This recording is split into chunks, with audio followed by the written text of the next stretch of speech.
مولاي صل وسلم دائما أبدا على حبيبك خير الخلق كلهم مولاي صل وسلم دائما أبدا على حبيبك خير الخلق كلهم. الحمد لله وحده والصلاة والسلام على من لا نبي بعده وعلى آله وأصحابه أجمعين وبارك وسلم. قال الله تبارك وتعالى في القرآن الكريم بعد أعوذ بالله من الشيطان الرجيم بسم الله الرحمن الرحيم وما نكموا منهم إلا أن يؤمنوا بالله العزيز الحميد صدق الله العظيم. إن الله وملائكته يصلون على النبي يا أيها الذين آمنوا صلوا عليه وسلموا تسليما. اللهم صل على سيدنا ومولانا محمد وعلى آل سيدنا ومولانا محمد وبارك وسلم وصل عليه. Most honorable and respected viewers, Assalamu alaikum wa rahmatullahi wa barakatuhu. Last time we left off with the story of Musa alayhi salam in regards to when he met up with the magicians. And at this point we realized that Musa alayhi salam, he was able to repel the magic of the magicians. So much so that the beautiful miracle of the Prophet Musa alayhi salam, it was so powerful that it led to those very same magicians who were looking to overthrow Musa alayhi salam end up in sajda towards Allah subhanahu wa ta'ala.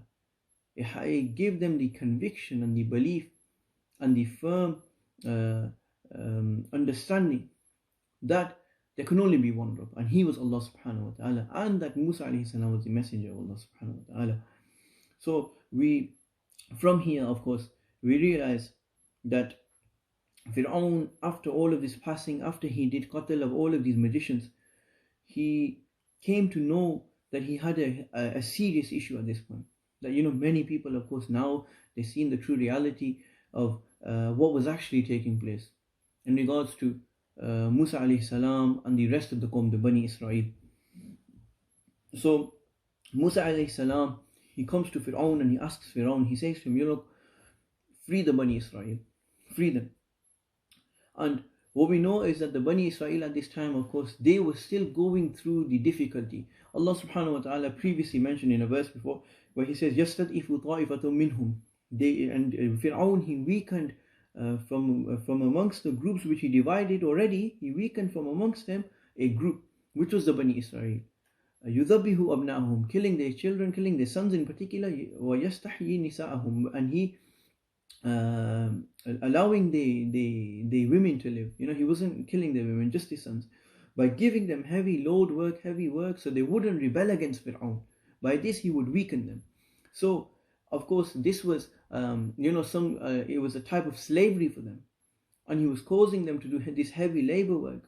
And Musa alayhi salam, he says to Fir'aun at this point that, look, I want you to free them. That's it. This is enough now. Just free them. So Fir'aun, after hearing the words of Musa alayhi salam, he holds a meeting.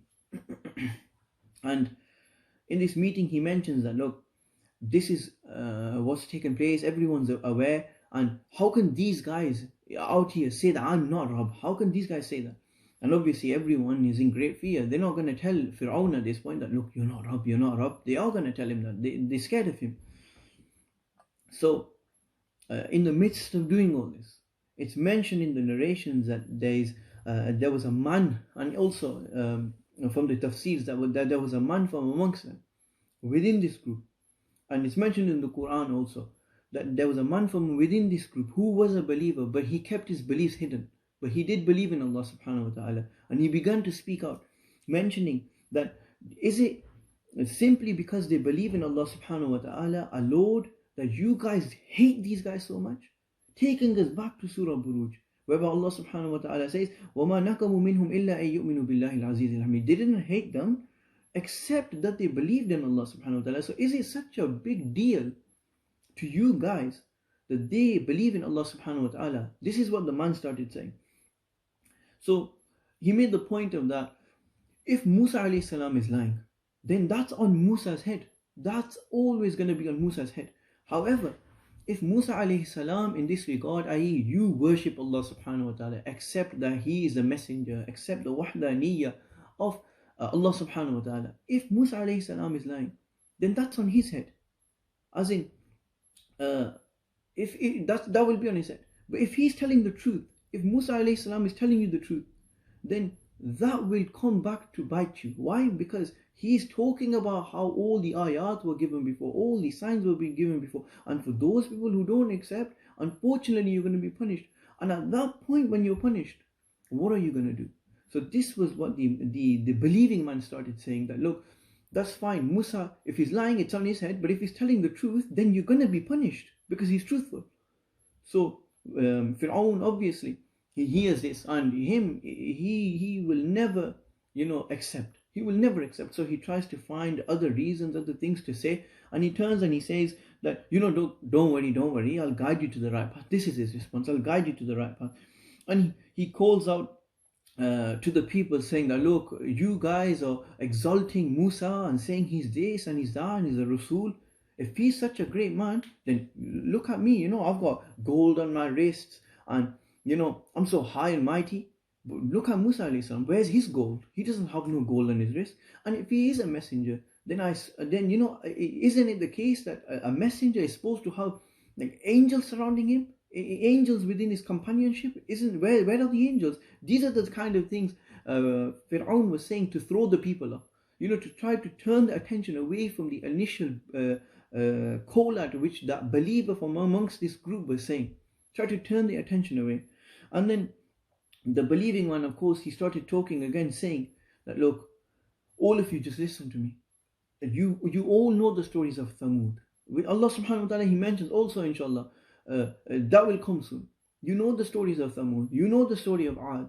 You know the stories of Nuh ﷺ. Salam. All of those people who defied the prophets. Those people who defied and didn't accept the oneness of Allah subhanahu wa ta'ala and didn't take Allah subhanahu wa ta'ala as the Lord. You know what happened to them in the past. What are you going to do? So Fir'aun, with one of the most ridiculous things he could have said. At this time, he turns to one of the advisors. He goes by the name of Haman. And he turns to him and he says, Ya Haman, build for me a tower which reaches the heavens. Allahu Akbar. Build for me a tower which reaches the heavens, so I may go on this tower and speak to the Lord of Musa myself. This was the level of disbelief, of kufr that Fir'aun was reaching. Build me a tower. How was he ever going to reach the heavens? These are the kind of things. And he was only saying these things simply because he wanted to turn the attention of people away from them accepting Allah subhanahu wa ta'ala. And of course, the believer, yet again, he started telling them, look, this alam is hadis, this alam, this world, it's temporary, it's going to finish, it's going to perish. Eventually, all of this gold and these things that you're talking about, they're going to finish, they're going to end. And then what you're going to do? And alongside that, he starts telling them that, look, the hereafter, there's going to be jannat, tajri min tahti al-anhar, gardens, from underneath rivers will flow. Starts telling about the hereafter, how it's eternal, how you can attain all of these things.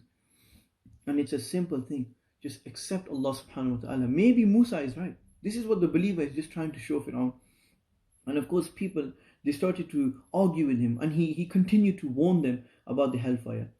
And now, it's mentioned that, of course, after this conversation took place, Fir'aun, he decided to continue about his ways. And bear in mind, as I mentioned from the last videos, there was two signs which were given to Musa alayhi salam, which he had shown the people at this point.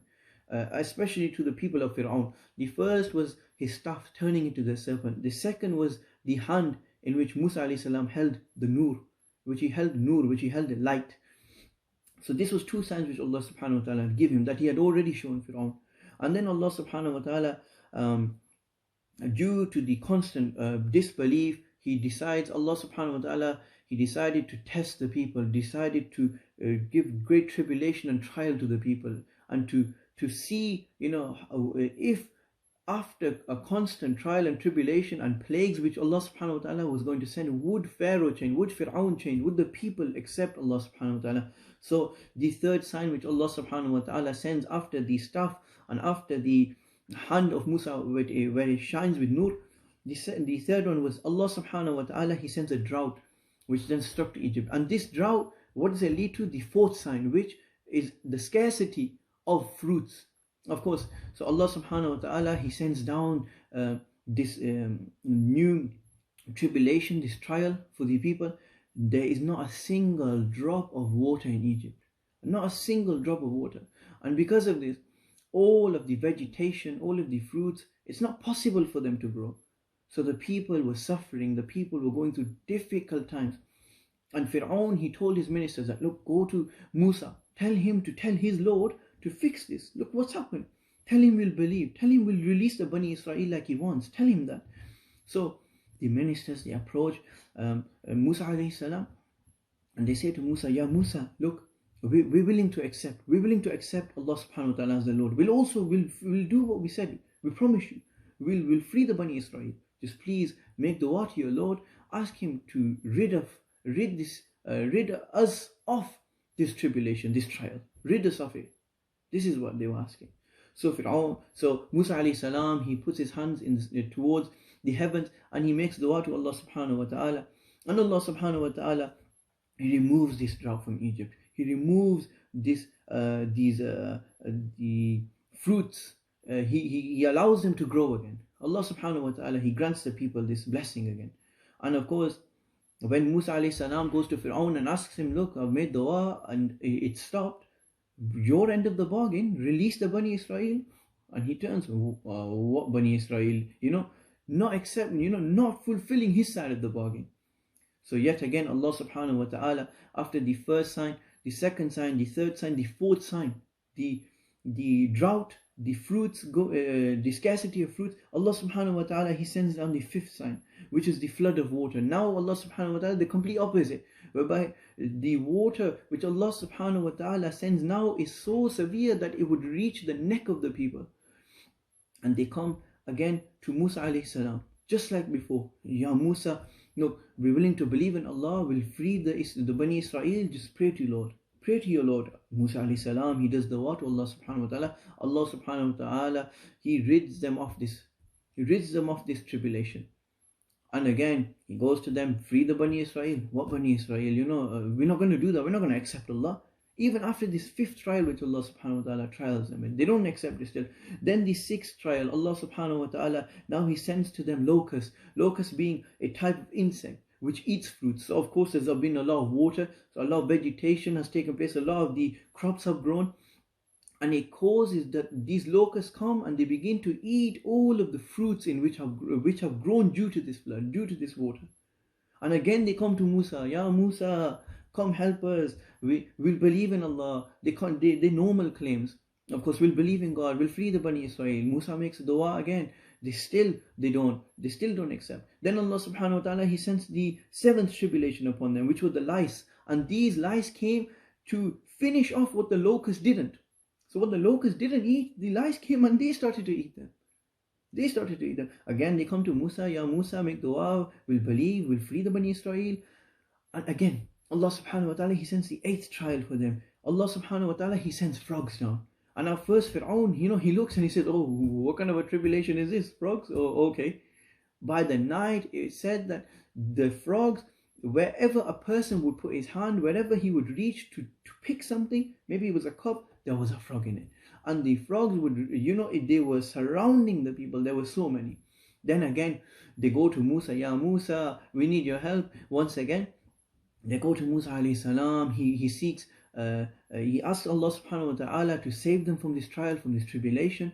And then the final sign which Allah subhanahu wa ta'ala sent was that he fills, Allah subhanahu wa ta'ala, the water within Egypt, the river Nile, he fills the river Nile. At that time, anyone from the Coptic Egyptians, at that time, the people of Pharaoh, when they would go to drink water from the Nile, that water would turn to blood. Allahu Akbar. And this was the killing point. So they come to Musa alayhi salam once again, and they ask Musa, Ya Musa, rid us of this tribulation, make dua to Allah subhanahu wa ta'ala, and he does so. So after many signs which Allah subhanahu wa ta'ala sends to these people, it just goes to show you that no matter what you do with some people, especially Fir'aun, send him signs, whatever you want, blood, frogs, lice, locusts, take away the fruit, no water, water. Doesn't matter with this guy. He will not accept Allah subhanahu wa ta'ala. So it's at this point where Allah subhanahu wa ta'ala, He inspires Musa alayhi salam that leave from here, leave from this land now, and take the Bani Israel with you, and head out from here, and head out and go towards another place. So Musa alayhi salam, he comes, he takes the Bani Israel, and they head towards the river, they head towards the sea. And at that time, this khabar, this news reaches Fir'aun, that the people are trying to escape. Musa alayhi salam is trying to run from here. So Fir'aun, he gathers the army, he gathers all of the people, and they start running and chasing after Musa alayhi salam. And this is in the midst of the night, they're chasing Musa.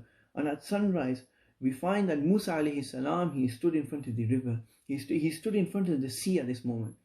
And the large army, the thousands of soldiers are behind. So in front of Musa alayhi salam is the sea. Behind Musa alayhi salam and the Bani Israel are the army. And there's nowhere to go.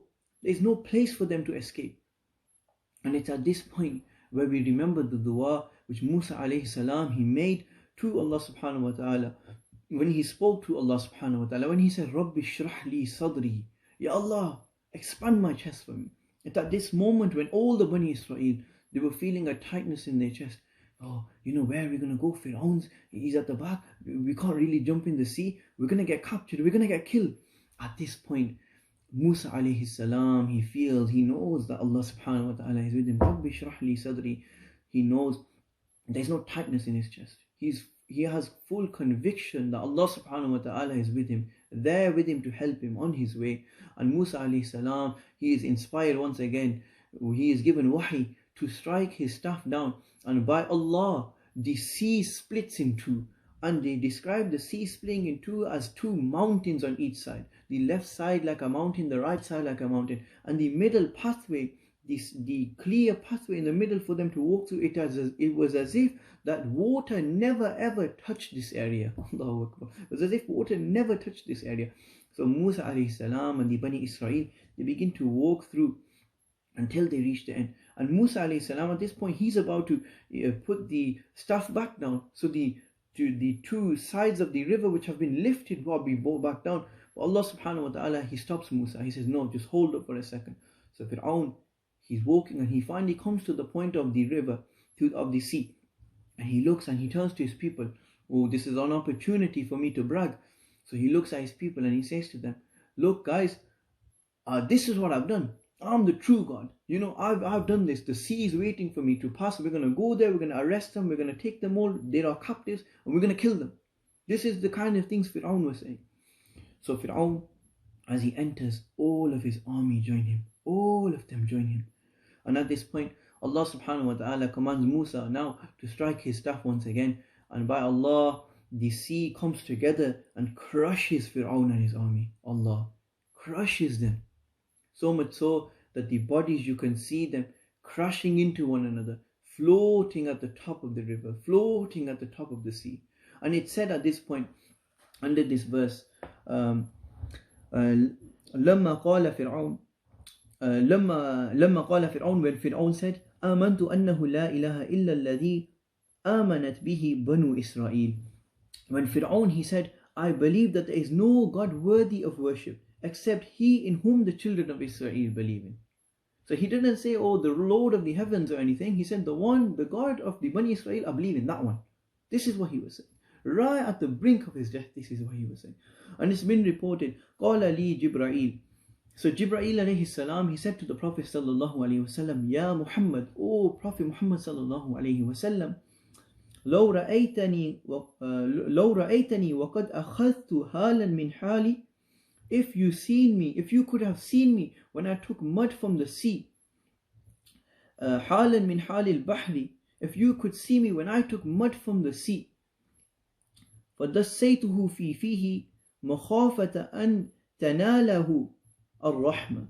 If you could see me when I took mud from the sea and shoved it into his mouth, I had a fear that Allah subhanahu wa ta'ala, the reason why I put the mud into his mouth, I feared that Allah subhanahu wa ta'ala would forgive him due to his mercy. So for this reason, Jibreel alayhi salam, he said that I put mud from the sea into the mouth of Fir'aun upon his death, before he could say that he believed in Allah subhanahu wa ta'ala. In the midst of that, I put the mud into his mouth from the sea, because I didn't want Allah to forgive him. Maybe even someone like Fir'aun, after being sent 9, 10 signs, Jibreel feared that the rahmah of Allah was even greater than that. So if Jibreel was worried about that, then there is forgiveness for you also. For anyone out there who's done anything, there is forgiveness for you also. And of course, this all takes you back to Surah Buruj, which was initially where we began. When Allah subhanahu wa ta'ala, He mentions, هَلْ أَتَاكَ حَدِيثُ الْجُنُودِ, has the stories of the armies now reached you? Has everyone now understood? Has the stories of the armies now reached you? فِرْعَوْنَ وَثَمُودَ, Fir'aun and Samud, بَلِ الَّذِينَ كَفَرُوا فِي تَكْذِيبٍ, they were in a great deep disbelief, great denial. وَاللَّهُ مِن وَرَائِهِمْ مُحِيطٌ, Allah subhanahu wa ta'ala, He encompassed them from behind. Fir'aun, he's walking through thinking, this has all been lifted for my sake, it's me who's the one who's lifted it. Allah subhanahu wa ta'ala, وَاللَّهُ مِن وَرَائِهِمْ مُحِيطٌ, He took him from behind. He caused the sea to flatten him, caused the sea to crush him. بَلْ هُوَ قُرْآنٌ مَجِيدٌ, but indeed this is a glorified Qur'an al-Kareem. And the message, of course, from this entire story is that never lose hope in Allah subhanahu wa ta'ala. Remember that Allah subhanahu wa ta'ala, whatever issue you are facing, Allah will always aid you. Those people who are the true believers, Allah subhanahu wa ta'ala, He will always aid you. He will never leave the believers struggling. And even if that aid doesn't come to you in this world, most definitely Allah subhanahu wa ta'ala will give you from His rahmah in the next world. And also, any sort of sins you find, any sort of hypocrisy you see people in, any sort of fisk and fujur you see people open sinning, try your best to stay away from these kind of things. Why? Similarly, how we've seen those people who they accepted Fir'aun as a god, you've seen the Bani Israel, how they remained firm, especially the magicians. You've seen that after they've seen the true reality of Allah subhanahu wa ta'ala, who exactly was the Lord of Fir'aun, who exactly was the Lord of Musa and Harun, they then accepted Islam. So it's fleeing from the sin, making sure you're not involved in these kind of things. And the last thing is, of course, is a message to everyone, including myself, of course, is that the change needs to come now. The change needs to come now. It's not that we're going to wait. Similarly here, Fir'aun, now we see at the end of his life, Fir'aun, he wanted to change. At the very last second, he felt that remorse, felt that regret. But it said that Fir'aun, he wasn't forgiven, because at that specific time when he was asking for forgiveness, he was already going to the next life. So those things which are unseen to us, i.e. the angel of death and these things, he could already see them. And when you have passed to that stage, you are not forgiven at that moment. At that point, you will not be forgiven, nor will you be able to accept anything from Allah subhanahu wa ta'ala at that point. You will not be able to say, I believe in Allah subhanahu wa ta'ala. That's not the case. Now is the time to change. Now is the time to continue with good habits. So by performing our namaz or whatever it is that we do in Ramadan, I pray Allah subhanahu wa ta'ala has allowed us to take benefit from this story, from this qissa of Musa alayhi salam and Fir'aun, to allow us all to have recognized the difference between khair and shar. I pray Allah subhanahu wa ta'ala forgives me if I have made any mistakes. مولاي صل وسلم دائما أبدا على حبيبك خير الخلق كلهم.